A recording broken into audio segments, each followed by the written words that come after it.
Hey guys, welcome back to my channel Mr.BitBlox. Today I am gonna tell you about cons and what are the bad things about the GAMDIAS G1 M2 Lite AIO. I have uploaded the unboxing video and some testing video of this AIO earlier. You can find this in the description. Before starting the video, please do subscribe my channel and press notification bell to get latest updates. Let's begin. Apart from ARGB feature, looks, design and cooling performance, first bad thing about this AIO is the cheap quality of wires and connectors. The quality of connecting wires and header pins are worst. They are made with cheap quality of material. Really disappointing. While installing this AIO, I thought I am gonna break those wires, but fortunately I didn't.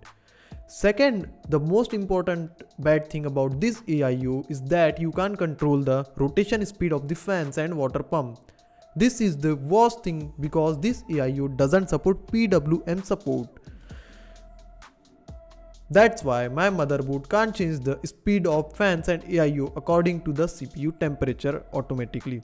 This makes this AIO very noisy, which isn't acceptable at any cost. In this clip, you can analyze the noise made by this AIO, which is very noisy.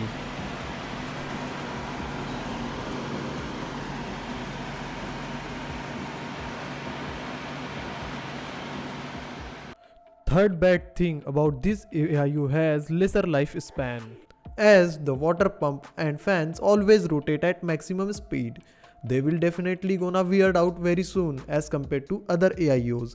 If you are a person who doesn't care about noises, then can buy this AIO.